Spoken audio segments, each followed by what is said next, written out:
Hello everyone, welcome to lecture 1 of just previous year question series. In this lecture, we will discuss about some previous year questions of vector analysis chapter and their detailed step-by-step solution. So let's start the lecture. First question जो हम discuss करेंगे वो just 2013 में पूछा गया था. देखते हैं क्वेश्चन क्या है. The vector field xz i cap plus yj cap in cylindrical polar coordinate is, ये चार ऑप्शंस गिवन हैं. मतलब क्वेश्चन में एक वेक्टर फील्ड गिवन है. ये वेक्टर फील्ड किस कोऑर्डिनेट में गिवन है? Cartesian coordinate. तो ये जो वेक्टर फील्ड कार्टेशियन कोऑर्डिनेट में गिवन है, इसको सिलिंड्रिकल कोऑर्डिनेट में चेंज करना है.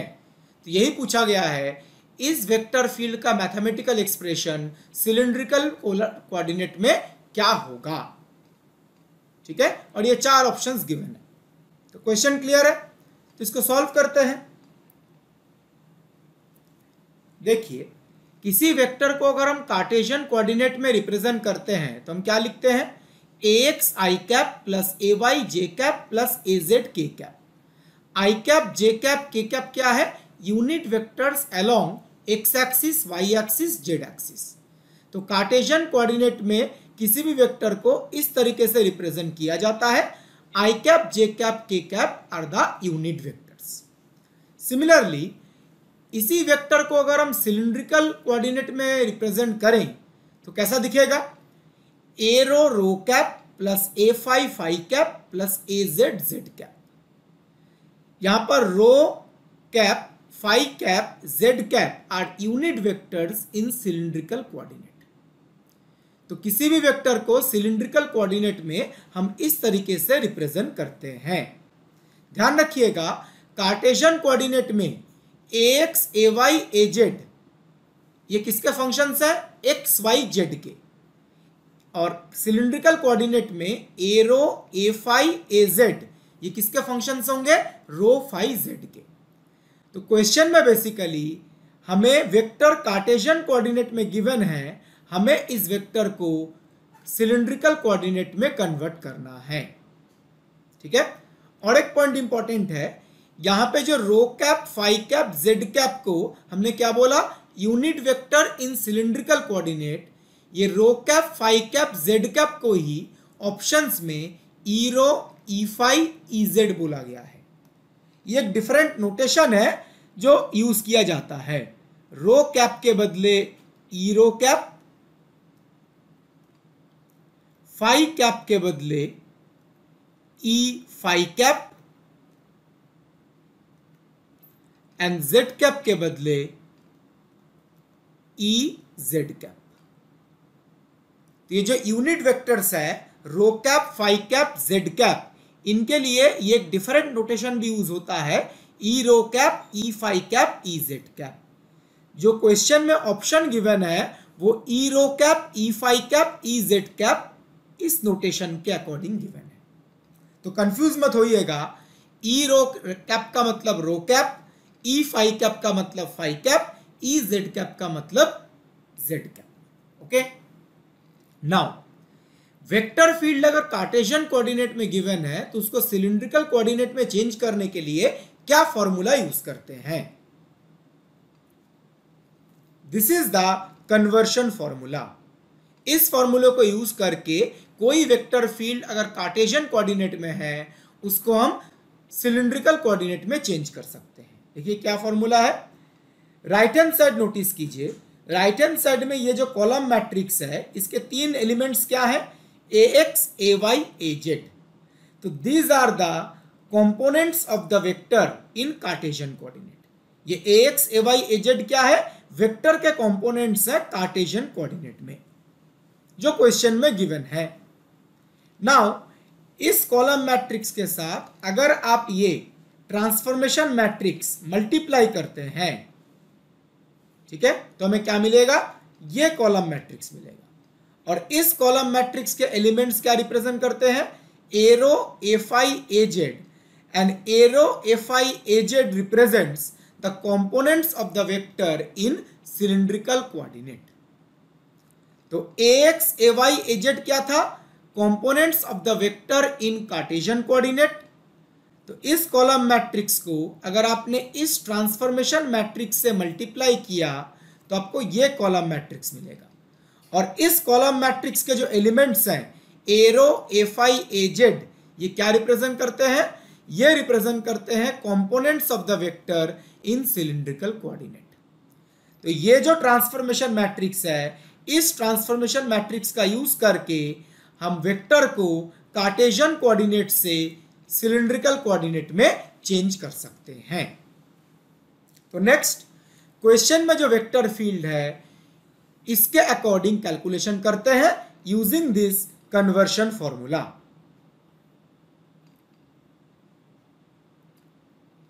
देखिए क्वेश्चन में जो वेक्टर फील्ड है उसका एक्स कंपोनेंट क्या था? X Z. सिंस हम इसको सिलिंड्रिकल कोऑर्डिनेट में चेंज करना चाहते हैं तो एक्स के बदले क्या रिप्लेस किया? रो कॉस फाई, और जेड के बदले जेड।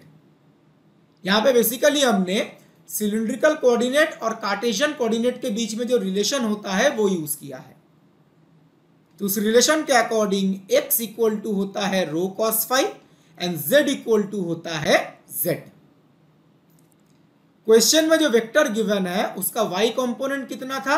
y के बदले आप क्या लिख सकते हो? रो साइन फाई। क्वेश्चन में जो वेक्टर फील्ड गिवन है उसका z कंपोनेंट 0 है तो az इक्वल टू 0। नाउ इस वेक्टर फील्ड को सिलिंड्रिकल कोऑर्डिनेट में चेंज करने के लिए कन्वर्शन फॉर्मूले का यूज करते हैं।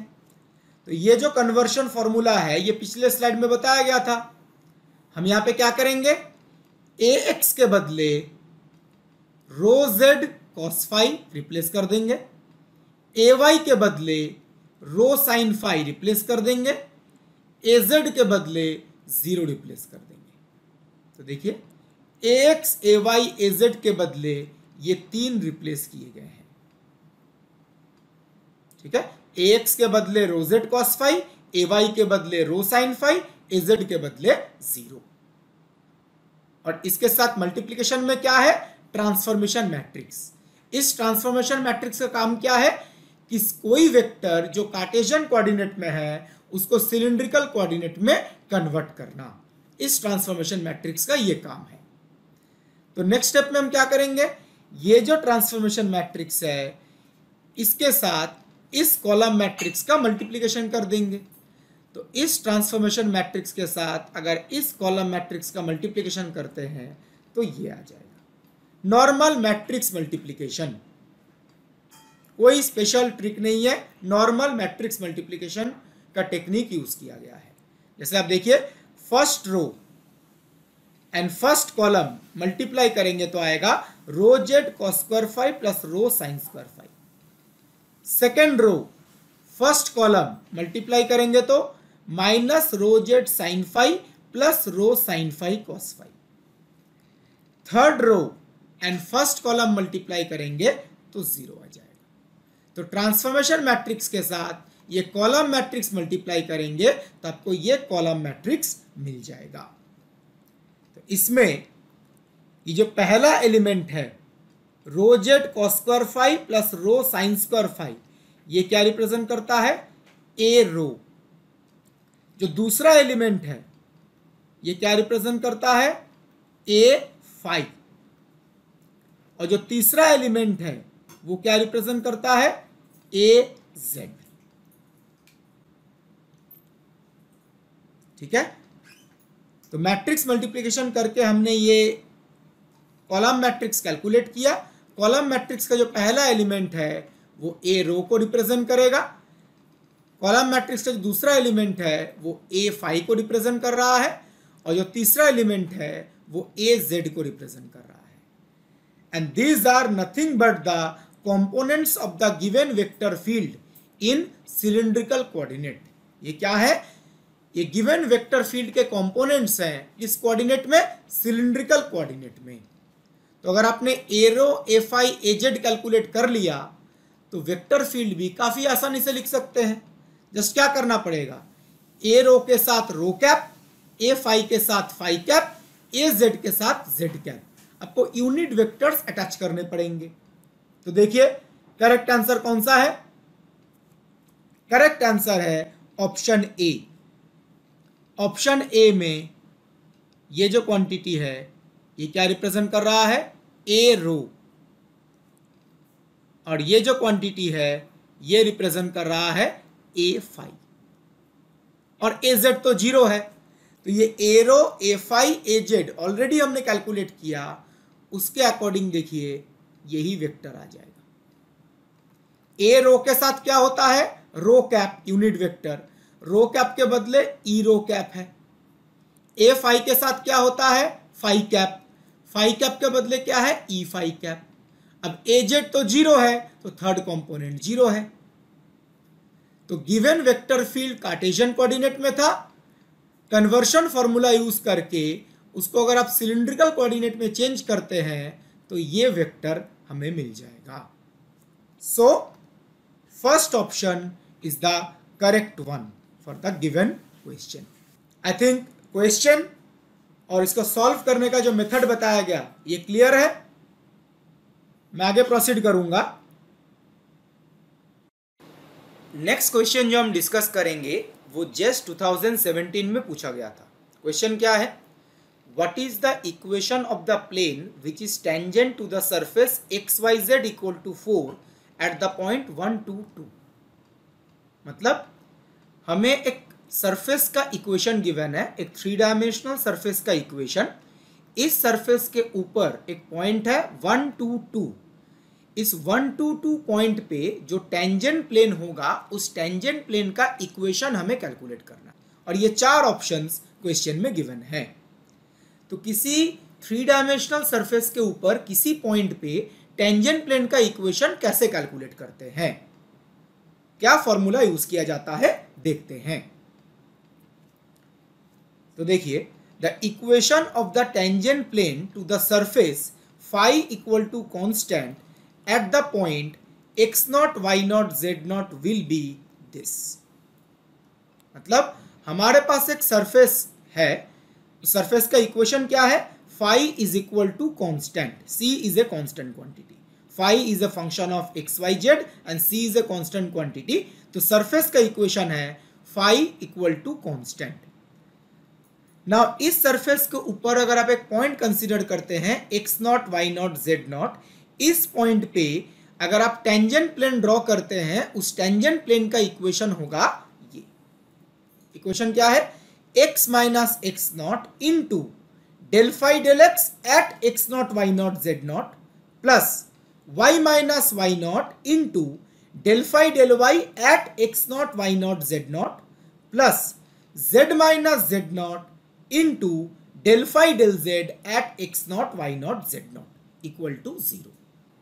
इस इक्वेशन को यूज करके आप किसी भी 3 डायमेंशनल सरफेस के लिए टेंजेंट प्लेन का इक्वेशन काफी आसानी से कैलकुलेट कर सकते हैं।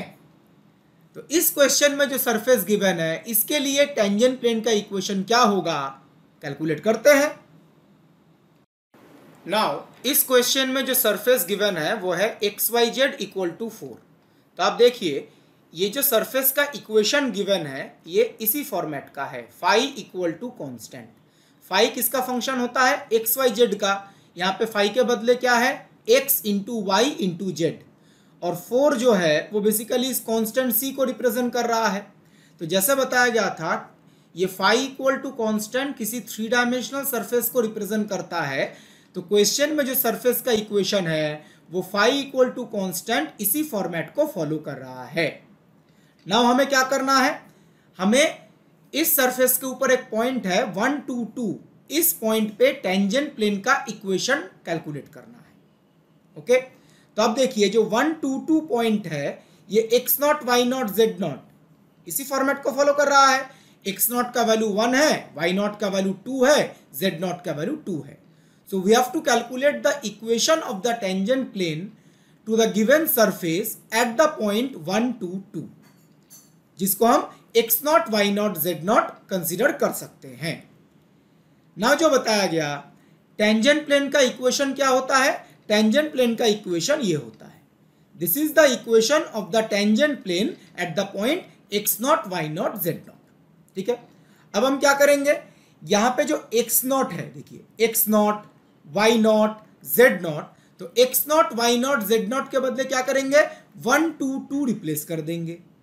एंड ये जो del phi del x, del phi del y, del phi del z है, ये कैलकुलेट करने के लिए इस फाई का यूज करेंगे।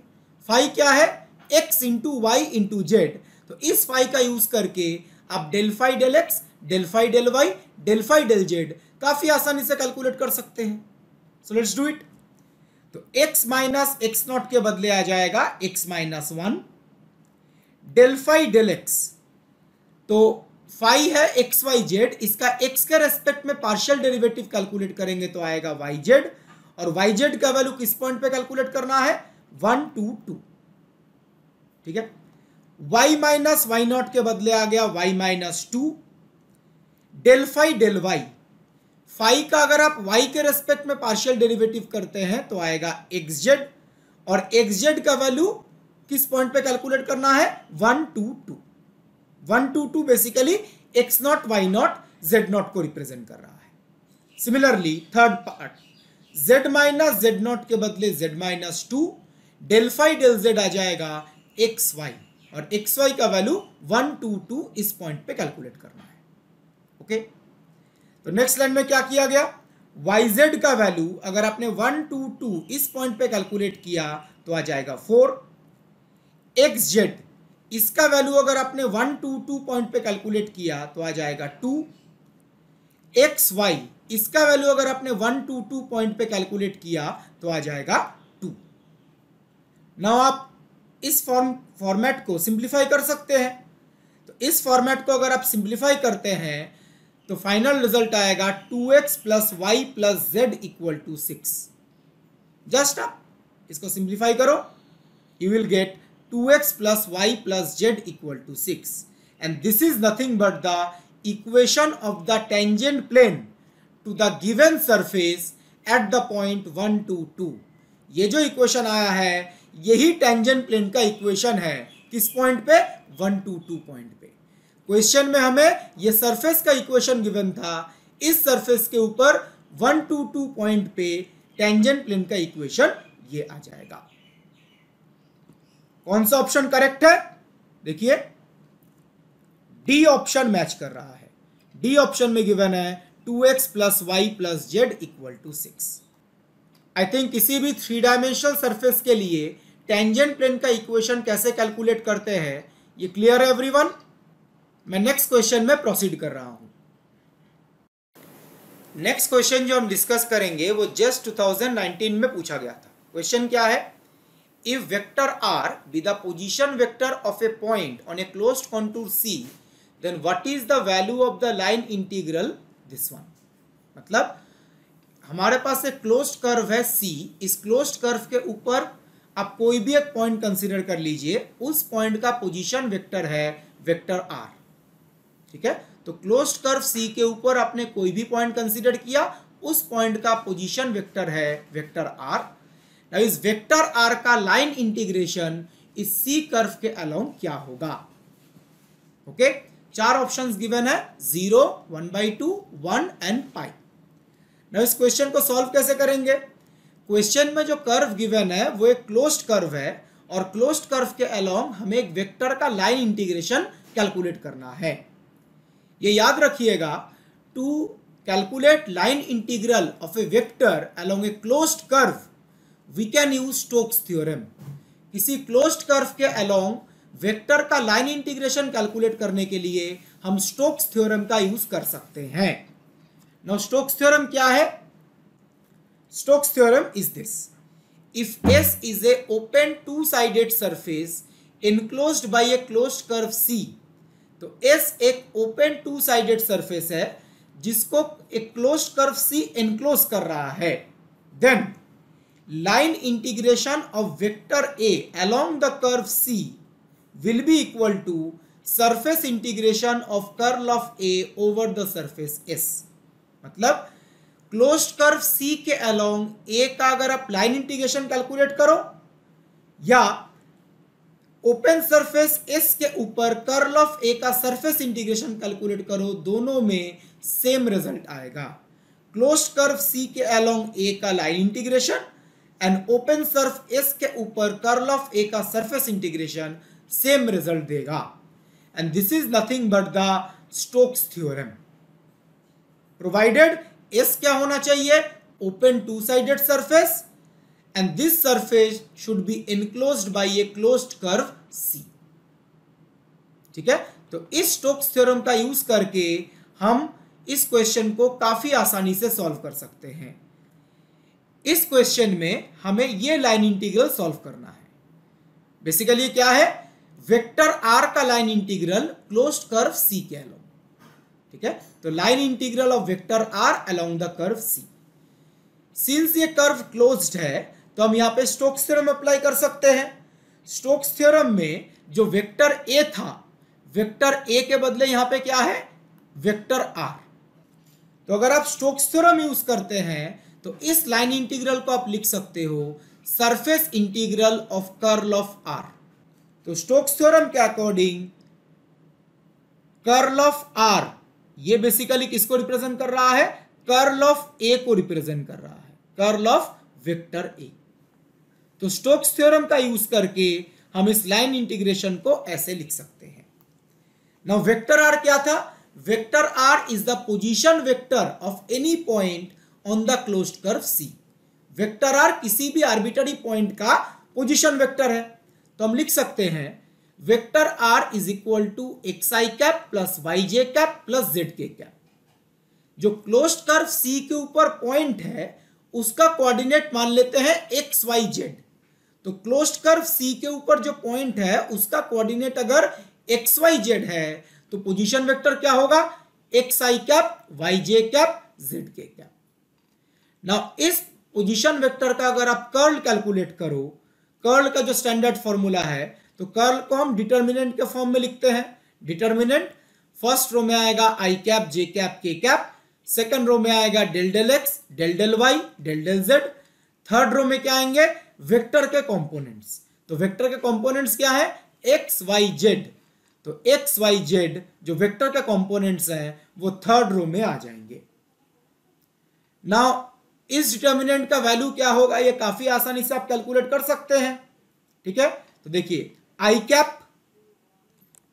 Cap del del y of z 0 आ जाएगा, minus del del z of y 0 आ जाएगा, minus j cap del del x of z 0 minus del del z of x 0 plus k cap del del x of y 0 minus del del y of x 0।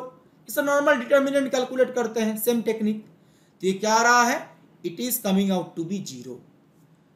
तो curl of vector r is coming out to be 0। तो इस curl के value को अगर आप इस surface integral में replace करते हैं तो ये इंटीग्रल ही 0 हो जाएगा। अगर ये इंटीग्रल 0 है तो इस इंटीग्रेशन का वैल्यू कितना आएगा, 0। तो हमने क्या किया था, हमें ये लाइन इंटीग्रेशन कैलकुलेट करना था। स्टोक्स थ्योरम यूज करके हमने इस लाइन इंटीग्रल को सरफेस इंटीग्रल में कन्वर्ट कर लिया। ना कर्ल ऑफ आर कितना आ गया, 0। कर्ल ऑफ आर अगर 0 है तो इस सरफेस इंटीग्रल का वैल्यू भी कितना आ जाएगा, 0। तो वेक्टर आर का line integration along the closed curve अगर कैलकुलेट करते हैं तो आंसर आएगा 0। तो कौन सा ऑप्शन करेक्ट है, देखिए option A is correct. I think question और इसका जो स्टेप बाय स्टेप सॉल्यूशन बताया गया ये क्लियर है सबको। So I will end this lecture here. Thank you everyone for watching the video.